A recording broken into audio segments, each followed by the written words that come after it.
goal setting and planning skills, the compass that leads to success. On the journey of entrepreneurship or personal growth, you may have passion, talent, ambition, even financial resources. But without the skill of setting goals and making plans, you're like a ship without a compass, adrift in an ocean full of opportunities and risks, unsure where you're going or when you'll arrive. Without clear goals, you are living at the mercy of circumstance, not by choice, but by neglect. There is a bitter truth that not everyone dares to face. Most people are not failing because they lack talent, resources, or opportunity, but because they have no clear direction in life. They wake up, go to work, do what's told, scroll through social media, binge watch a few videos, then fall asleep, only to repeat the same hollow routine the next day. They are breathing, yes, but not truly living. Why? Because they have never sat down, looked themselves in the mirror, and asked, "What am I doing with my life?" The absence of a clearly defined goal is not just a passive weakness, it's an active surrender. When you don't set your own targets, life will hand you someone else's. You will become a pawn in other people's plans, a cog in their machines, a shadow in the background of your own existence. You were not born to drift, but that's exactly what you're doing. Imagine a ship at sea, vast and expensive, equipped with the latest technology, but with no destination. It just floats. The winds push it east one day, west the next. It may avoid a storm by luck or run aground by chance, but there is no progress, no achievement, no pride. That ship is you, if you're living without goals. You might tell yourself, "I'm doing okay, I have a job, I'm not starving." But deep inside, you know you were made for more. The frustration you feel when you see others achieving what you once dreamed of is not jealousy. It is your conscience screaming that you've settled for far too little.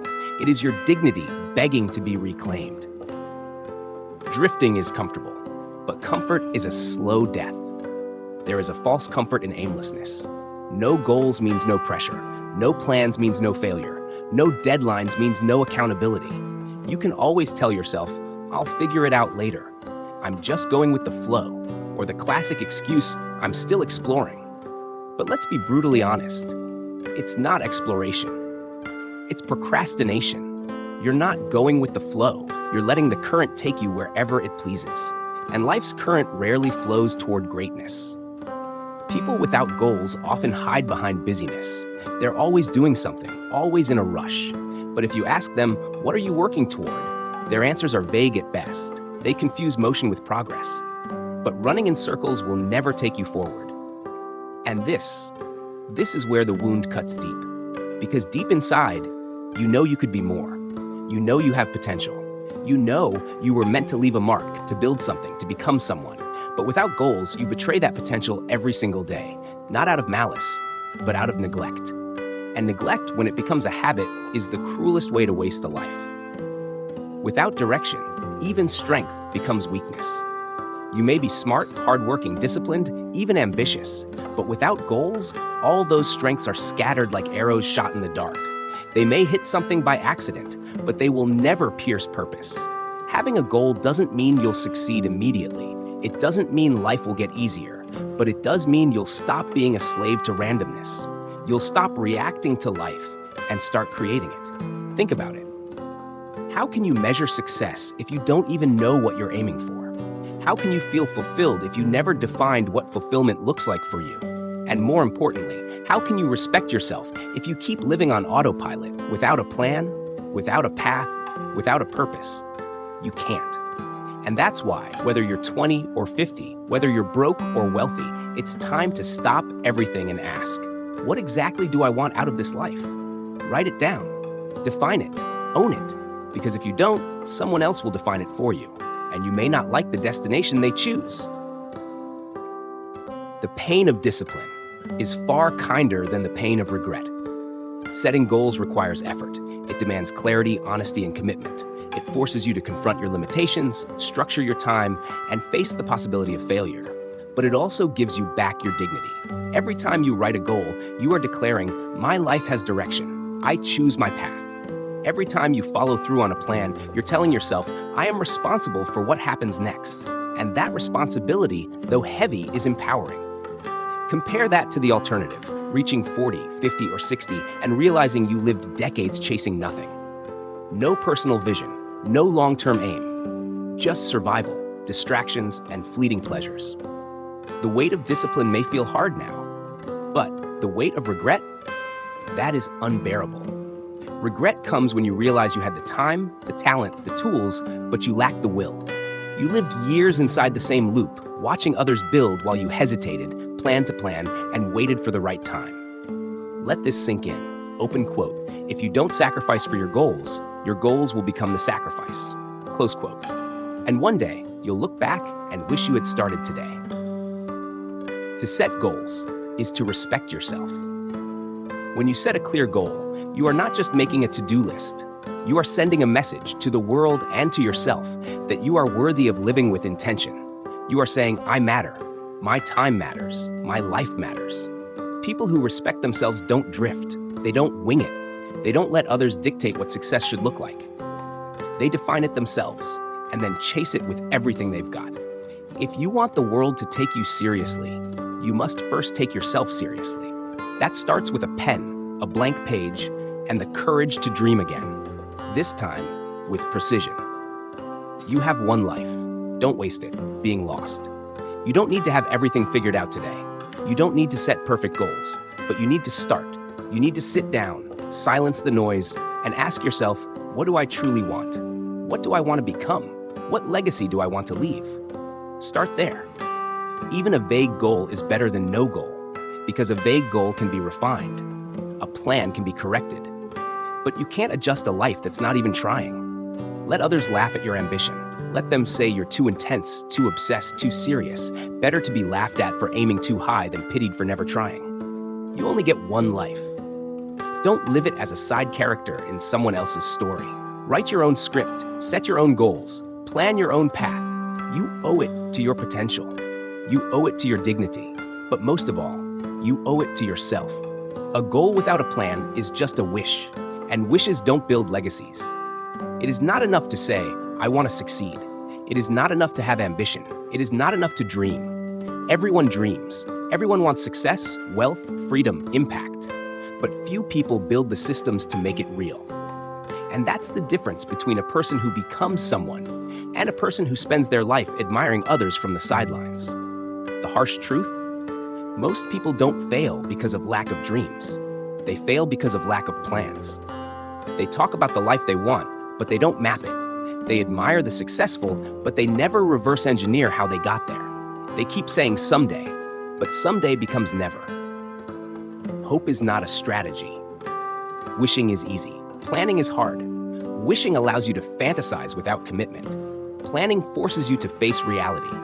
When you write down a real plan, you are forced to confront time, resources, limitations, deadlines, responsibilities, and your own excuses. You can no longer hide behind vague intentions. The fog clears, and what remains is brutal clarity. Open quote. Are you actually ready to build what you say you want? Close quote. Because a plan is a contract with yourself. It says, this is what I'm going to do. This is how I'll do it. This is when it will be done. This is what I will sacrifice. And once you write it down, there's nowhere to hide. Most people avoid this confrontation. That's why their goals remain daydreams, and their lives remain stagnant. If you don't plan, you're planning to fail. Let this sink in. Every minute you spend without a plan is a minute you leave your future to chance. Imagine building a house without a blueprint. You start laying bricks wherever you feel like. You buy materials at random. You build one wall, then get bored and move to the next. Eventually, you run out of money. Or worse, you realize the house is unstable and must be torn down. That's how most people approach their careers, relationships, finances, and health. Without a plan, they work hard but not smart.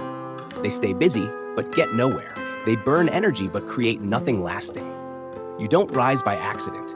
You rise by structure. And structure comes from planning. If your dreams are serious, then your planning must be even more serious. Lack of planning is often a mask for fear. Here's the uncomfortable part. Many people avoid planning because they are afraid. Afraid to see how much work is truly required. Afraid to admit how disorganized they really are.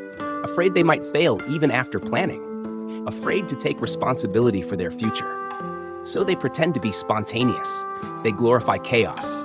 They tell themselves, I'm just taking things as they come. But that's not wisdom, that's avoidance. A planned life is a life under your control. An unplanned life is a life dictated by distractions. You cannot be the architect of your destiny while being a slave to comfort and confusion. You must choose. Do you want to float or do you want to build? Because builders don't wait for ideal conditions. They draft blueprints, they gather tools, they break down big dreams into small daily actions. They show up every day, especially when it's hard, because they have a plan, and that plan honors their dignity. Discipline without a plan is just burnout waiting to happen. Some people work hard, really hard. They sacrifice sleep, they chase every opportunity, they say yes to everything. But because they lack a plan, their effort is scattered. They don't know what to say no to. They don't know what matters most. They don't know when to pause, reflect, or redirect. Eventually, they burn out, not from laziness, but from misalignment. That's the tragedy. You can lose your health, relationships, and sanity chasing goals you never even defined properly. A well-crafted plan is not just a roadmap, it's a shield against chaos. It tells you what to focus on, when to stop, where to pivot, how to rest without guilt. And most importantly, it helps you work with peace, not panic. You respect what you plan for. Planning isn't about control, it's about respect. You don't plan because you want to micromanage the future. You plan because you respect the weight of your time, your energy, your talents, your life. Imagine showing up to a meeting with no agenda. You'd waste time. People would lose trust. Things would fall apart. Now ask, why do we treat our own lives with less respect than a 30-minute meeting? When you plan your day, your week, your year, you are saying, open quote, I take myself seriously. I take my goals seriously. I refuse to live reactively. Close quote. This is not about becoming rigid. This is about becoming intentional. A flexible plan beats no plan every time. Great lives are built brick by brick, not in a rush of inspiration. There is a dangerous myth that success comes from one big breakthrough, one viral moment, one flash of genius. But the truth is far simpler and more demanding. Success is boring. It is structured. It is repetitive. It is waking up, following your plan, doing the same hard things over and over until excellence becomes your baseline. The greatest artists, athletes, CEOs, and creators don't rely on motivation. They rely on systems, and systems are born from planning. You don't win the war by hoping for luck. You win by preparing your army, strategizing your moves, reinforcing your strengths, and planning your battles long before they start. So why should your life be any different? If you're not planning, you're not leading your own life. Leadership is not just about managing others, it's about managing yourself. And self-leadership starts with clarity, goals, and detailed plans. Without them, you are not leading your life. You are drifting through it, reacting to the latest trend, message, demand, or drama. Every great leader has a vision, but vision without execution is hallucination. And execution begins with a plan. Ask yourself, what's your plan for this month? What's your system for learning? How do you track progress? How do you measure success? What will you do this week to get closer to your goals? If you can't answer, then you're not leading. You're following chaos. And your life is too precious to be spent chasing confusion. Final wake-up call. You can't afford to keep living like this. If you're reading this and still living without clear goals or a real plan, something has to change. Not next year, not next month, now. Start by writing down one clear goal for the next 90 days, 3 action steps you'll take this week, 1 hour each Sunday to plan your upcoming week. Then commit relentlessly, not for perfection, but for direction. Because planning is not about never making mistakes. It's about making intentional progress. Even if your first plan is messy, flawed, or overambitious, it's better than silence, better than wandering, better than wishing. You don't need to be perfect. You need to be deliberate. Your dreams are valid. Your time is limited. The only question is, will you plan the life you want or keep reacting to the one handed to you? #die. The discipline to follow through. Where dreams are forged or forgotten. You've set your goals. You've made a plan. Now comes the battlefield where most people fall. Not in dreaming, not in planning, but in doing. Execution. This is the hardest part. Not because it's intellectually difficult, but because it demands one thing that most people fear: consistency without applause. Following through means showing up when motivation is gone. It means doing the work when no one is watching. It means grinding through days that feel empty, frustrating, or fruitless, without giving up on the larger vision. And this is where dignity is tested. Not by your intentions, but by your behavior. Open quote, "You are not what you say you will do. You are what you actually do, especially when it's hard." Close quote. Talk is cheap. Your actions are your real resume. There is no shortage of people who say, "I'm working on something big." They have a vision board. They watch productivity videos. They even write elaborate plans in pretty notebooks. But months pass and nothing changes. No real progress. No consistent execution. Just more talk, more theory, more delay. Why? Because they confuse planning with action. They enjoy the fantasy of becoming someone, but recoil at the price of discipline. But the truth is merciless. You don't get credit for intentions. You only get results from action. Your resume is not the dream you wrote down. Your resume is the work you did today. And if today's work was absent, lazy, or unfocused, then today you lost a piece of the future you claim to want. This isn't about guilt. It's about responsibility. Because every missed day is not just a pause. It's a statement. My comfort is more important than my commitment. And that statement, when repeated, becomes a pattern, then a personality, then a life. Discipline is the highest form of self-respect. It's easy to chase pleasure. It's easy to scroll, snack, sleep, escape. It's hard to sit down and write, to learn, to train, to focus, to delay gratification. But that difficulty, that resistance, is what makes it sacred. Every time you fight the urge to quit, every time you choose structure over chaos, you are declaring something profound. Open quote, "I matter enough to show up, even when I don't feel like it." Close quote. Discipline is not punishment. It's not about being harsh on yourself. Discipline is a declaration of worth. It says, my dreams are real. My potential deserves my effort. My future self is worth protecting. You don't brush your teeth because it's fun. You do it because you respect your health. So why do we treat our goals, our life's calling, with less consistency?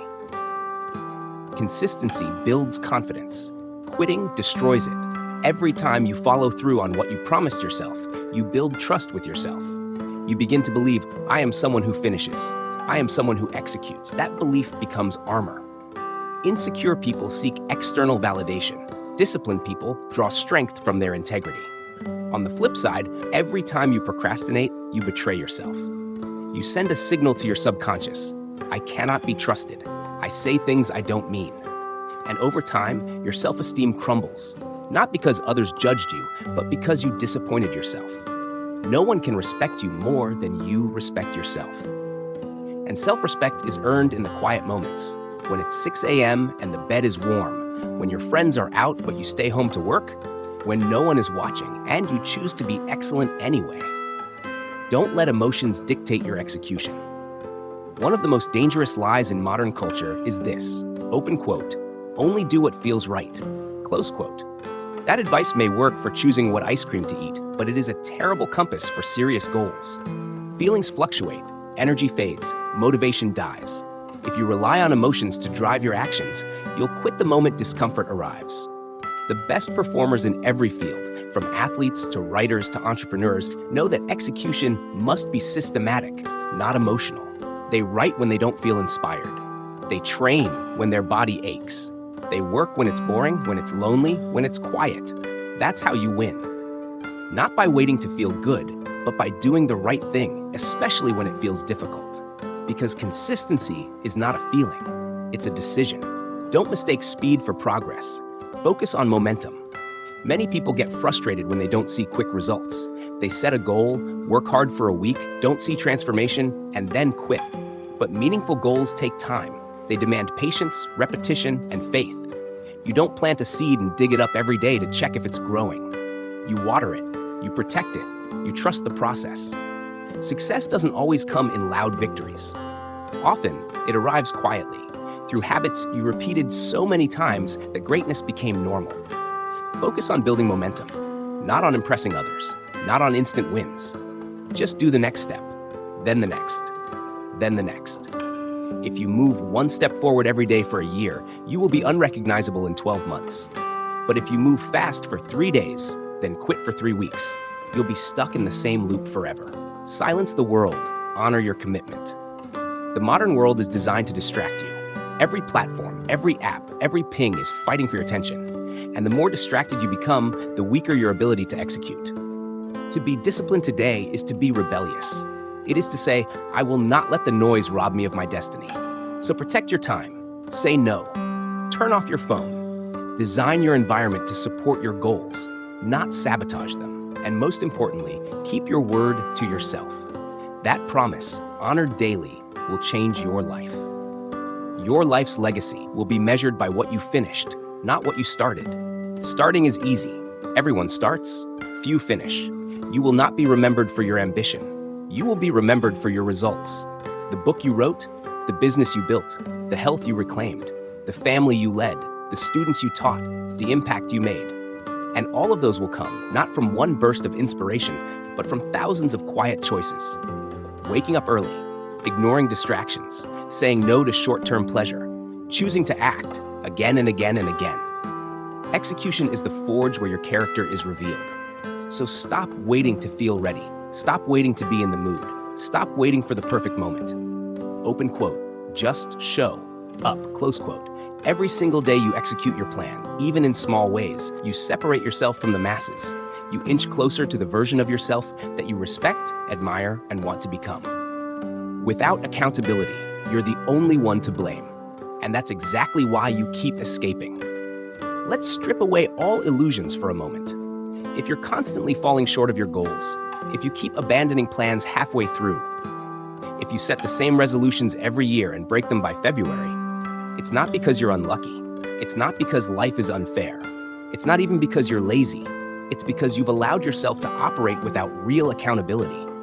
And when no one's watching, when no one expects you to deliver, when no one asks for progress, you quietly give yourself permission to fail. Over and over again. Open quote, the absence of accountability is the presence of excuses. Close quote. When you answer to no one, you let yourself down the most. You might believe that freedom means not having a boss, not being told what to do, not being held to someone else's timeline. But that's not freedom. That's isolation disguised as autonomy. True freedom is the power to commit to something greater than your impulses. And that only happens when you live accountably. Because the truth is, when no one is watching, most people retreat. They cut corners, they postpone, they rationalize. But accountability, whether from mentors, peers, deadlines, or even a structured system, demands your best. It exposes your patterns. It reveals the truth about your discipline. It holds a mirror to your consistency. And most people avoid it, not because they can't handle pressure, but because they don't want to face who they've become without it. You can't respect yourself while lying to yourself. Here's the internal battle that slowly erodes your self-worth. You set goals. You miss them. You promise to improve. You don't. You tell yourself it'll be different next time, but next time looks exactly the same. This repetition doesn't just damage your progress, it chips away at your identity. Because deep down, your subconscious is keeping score. Every time you say, I'll start tomorrow, and don't. Every time you say, this month I'll focus, and don't. Every time you say, this is the year I change, and don't. You lose trust in yourself. Not in a dramatic, visible way, but in subtle, corrosive patterns. You begin to aim smaller. You stop setting deadlines. You become cynical toward your own dreams. Not because you stopped caring, but because you no longer believe yourself. And the only cure for that loss of belief is radical accountability. Accountability hurts, but it heals. Yes, it stings to have someone ask why you didn't do what you said you would. Yes, it's uncomfortable to report back on slow progress. Yes, it's confronting to track your results and realize you're falling short. But you know what hurts more? Waking up 5 years from now in the exact same place. Watching others live the life you once dreamed of. Explaining to yourself, again, why you just didn't get around to it. Accountability, when embraced, doesn't weaken you. It sharpens you. It brings structure to chaos. It forces clarity from confusion. It transforms your vague hopes into measurable standards. And that transformation is the gateway to self-respect.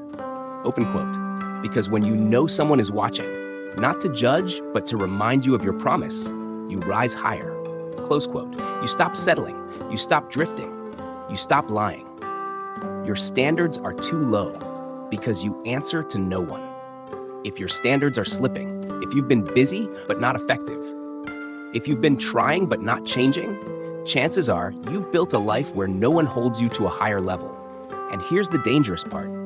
You've become comfortable with that. You've normalized mediocrity because no one is calling it out. You've rebranded your procrastination as balance. You've turned distractions into justifications. But deep inside, you know you can do more. You know your time is being wasted. You know your potential is gathering dust. You don't need more motivation. You need higher standards. And standards are not internal. They are enforced by structure and accountability. This could mean hiring a coach, joining a mastermind, creating a public commitment, reporting progress weekly to a partner or group, tracking your actions visually where you can't hide from them. Whatever the system, you must submit yourself to it, not because you're weak, but because you're strong enough to want growth. Self-accountability is the final boss. External accountability will push you, but self-accountability is the pinnacle. It's the point where you no longer need external pressure, where you act from internal principle, where your word to yourself is law. It's when you can say, I said I'd wake up at 5, so I will. I said I'd complete this by Friday, so I must. I said I'd work out 3 times this week. I will not break that promise. At this level, your identity becomes unshakable. Your confidence soars, not from praise, but from alignment. You no longer chase approval. You earn your own respect. But this level isn't gifted. It's earned through years of discipline, humility, and relentless tracking. You must track everything that matters. Your time, your energy, your output, your promises. Open quote, if you're not measuring, you're not improving. You're just hoping. Close quote. And hope, as we said before, is not a strategy. It's a story we tell ourselves when we're afraid to confront the truth. Be brutal in your honesty and gentle in your correction. Accountability does not mean self-hatred. It does not mean punishment. It means refusing to lie anymore. But here's the key. Be brutal in your honesty and gentle in your correction. When you fail, and you will, don't spiral. Observe the failure, own it, learn from it. Then get back on the path with more clarity, more awareness, more humility. Forgive yourself fast, but don't excuse yourself easily. Open quote. The most powerful phrase in accountability is not I messed up. It's here's what I'll do differently next time. Close quote. That phrase saves careers, restores dreams, resurrects confidence. Use it often. Final truth. If you keep escaping accountability, you are choosing a life you will eventually regret. This isn't motivational fluff. This is a mirror, and it's asking you, have you kept your word this week? Did you follow your plan? Can you prove you made progress? If the answer is no, it's not the end. But it is a warning, because unaccounted time becomes lost potential, and lost potential becomes regret. So the choice is simple. Stay in comfort, lie to yourself, live average, or build a system that demands your best and rewards you with the life you truly deserve. Your time is not infinite, so why are you living like it is?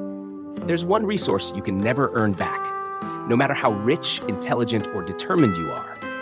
Time. You can recover lost money. You can rebuild broken trust. You can even restore health. But every hour that passes is gone forever. And most people live as if they have unlimited tomorrows. They say, I'll start when I feel ready. I'll commit after this busy season. Next year, I'll take my life seriously. But next year becomes 5 years. 5 years becomes a decade. And one day, you wake up realizing you were always waiting, and time never waited for you. Stop saying you don't have time. Start admitting you don't have priorities. People who say, I don't have time, are almost always lying to themselves. It's never about lack of time. It's about lack of clarity, courage, and commitment. If something truly mattered, you would find time. You'd say no to distractions. You'd wake up earlier. You'd stop binge-watching shows that make you feel numb. You'd stop escaping into apps designed to steal your attention. Because when life ends, and it will, you won't regret the meetings you missed. You'll regret the books you never wrote, the business you never launched, the body you never rebuilt, the relationships you never deepened. You'll regret the version of yourself that died unborn, because you spent your life busy, but never intentional. You are not too late, but you are running out of later. Here's the good news. You are not too old, You are not too broken. You are not too far behind. Every day is a clean slate. Every morning is a decision. You can choose today to live like your time matters, to build systems, to set goals that scare you, to take your habits seriously, to treat your time as if it's sacred, because it is. But make no mistake, you are running out of later. One day, there will be no more chances, and you will either live with pride or with pain. That's why the time to act is not tomorrow. It's not after this project. It's not next year. You were never meant to drift. You were meant to design. The difference between a fulfilled life and a wasted one is simple. The fulfilled life is built by design. The wasted life is left to chance. Don't just exist, build. Don't just hope, plan. Don't just try, commit. Don't just start, finish. Set goals that reflect who you truly want to become. Create plans that turn those goals into action. Discipline yourself to follow through, especially when it's inconvenient. Hold yourself accountable, brutally and lovingly, and treat every hour as an investment into the life you were born to live. Because one day, someone will ask, what did you do with your time here? Make sure your answer is something you're proud of. If this message spoke to you, don't just keep scrolling. Take action. Subscribe to the channel for more powerful insights on discipline, growth, and ancient wisdom. And don't forget to hit the notification bell so you never miss a wake-up call that could change your life. This is your time, your story, your responsibility. Start living like it matters, because it does.